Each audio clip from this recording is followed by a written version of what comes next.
Alright, this is video 2. This is about templates. Again, you can go to www.sixgunguitars.com and take a look at that. There's full instructions, and there's also different ideas for template making and whatnot. Templates are pretty individual, so there's not a lot of actual numerical instruction for it or dimensions given, just because depending on what you're going to be doing, the template's going to look different every single time, and depending on what you want to make, your template might not look exactly like mine. And here's a couple of different headstock templates. I got one of these off of an old Gibson that my grandfather owned. Same thing for this one, just a little bit shorter on the next place here. And then there's one that I came up with, which I use pretty consistently, which even has my tuning post locations drilled into it.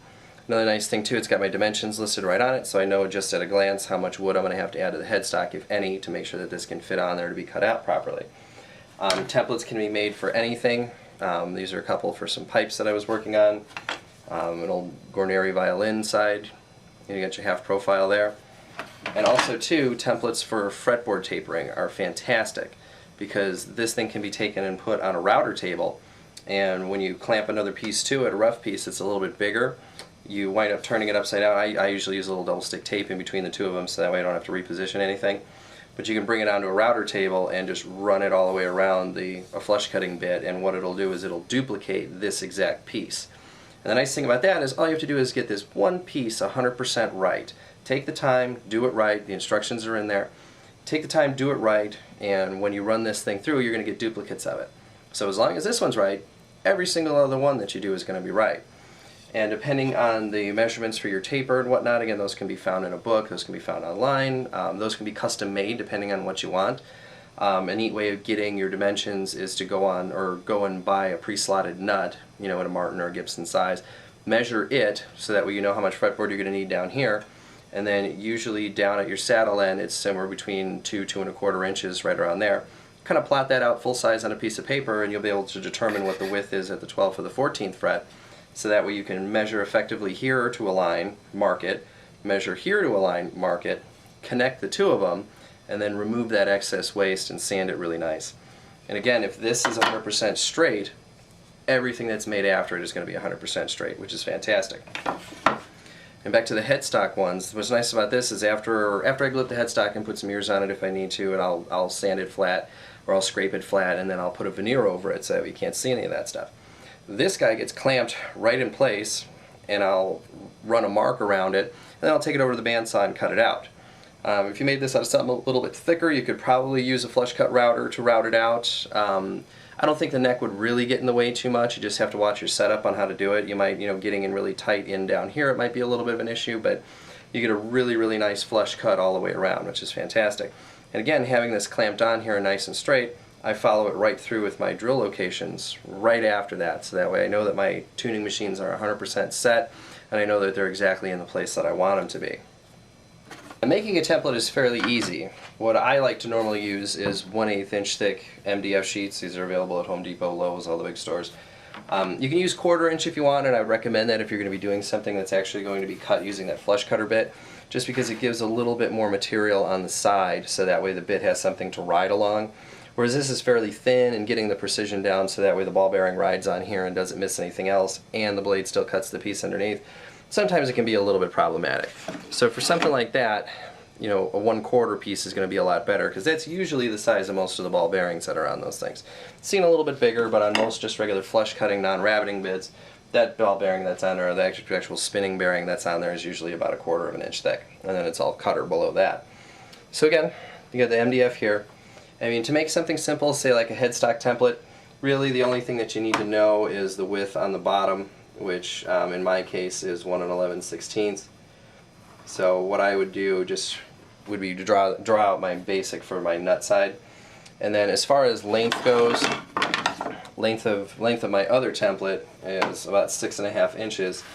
So if we were to draw that out on here, again, this is just rough. What you really want to do is draw this out yourself, and draw it out at a point where you can control the dimensions, really take your time on it, and come up with a nice unique headstock shape, because that's, really this is going to be your guitar. So unless the customer is asking you for something specific, it's probably a good idea to go ahead and have some fun and make something that you'd actually like to see.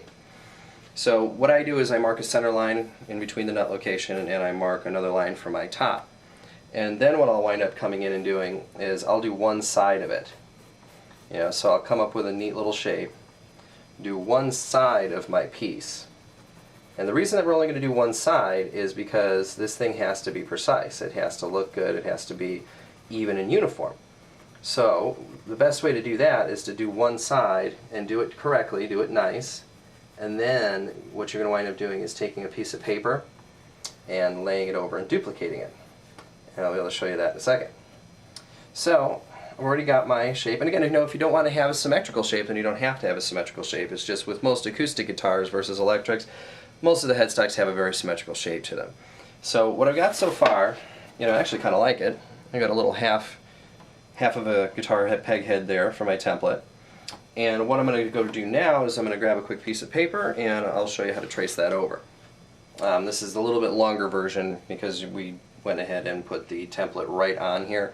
If you draw it on a piece of paper first, it's a little bit easier because there's a little less transferring back and forth, but this still works. So what I do is I take a mechanical pencil and I put the lead all the way in it, so that way I just have a little stump here on the end. You can use anything else in the shop, a little scrap of wood, something that's sharp and easy to write with. And what you do is put it right over the top, and depending on if you can see through your paper or not, you might have to look through it. But what you wind up doing is taking this pencil and drawing over where these lines are. And what that's going to effectively do is transfer those lines to the paper. Now when those lines are transferred to the paper, we'll wind up tracing them through and then reversing it and putting it on the other side. And here, let me finish this up, and we'll get to where it is. Now this paper, this is a little bit better copier paper than normal. I think this is the 24-pound stuff, so it's a little bit harder to see through. The cheaper stuff is definitely the way to go. But now we've got the design duplicated on this piece of paper. So what I'm going to do from here is fill in my lines, and I'm going to fill them in and make sure that I rub them really good because I want to add a little bit of extra lead to them, because I want to be able to see them from the other side because of this paper situation. So get everything marked out, including the center lines, because the center lines are nice points of reference for laying it back out over there. Okay, so now we've got the other side effectively drawn on here, and now we need to get it down onto here. So the way that we do that is you flip it over and you actually draw the lines that you had on there. So I'm going to draw these lines on here just to copy it, and again, go ahead and make sure you leave a good amount of pencil marking, because once we turn it over and do it again, we're going to need to have a little extra pencil on there to make sure everything goes through okay. So now we got the opposite profile drawn. One of the easiest ways to do this and to get it right is to just give the paper a little bit of a fold right on those center line markings, so that way we know exactly what this piece is supposed to look like, and then fold it over and lay it right on that center line. Take the paper and flip it out so that way we can see everything, and again, move your pencil lead in. Now come over those lines that you drew, and this will transfer those lines to the wood. So now that I've got the lines on the wood, and they're not too dark, they're dark enough to see though.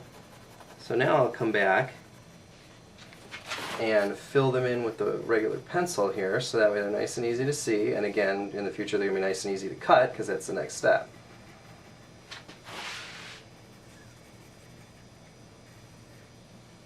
Alright, so I got my headstock shape.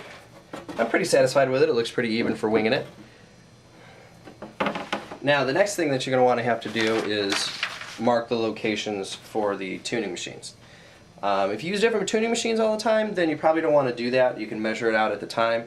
But me, I pretty much use a consistent set of tuning machines all the time. So I know what kind of width that I'm looking at for getting those things out there and getting them in the right position. So what I'm going to do is, just for spacing right now, I'm going to set my dial caliper to 1 inch. And I'm just going to put a couple of little marks on here where I'd like to see my tuning pegs go.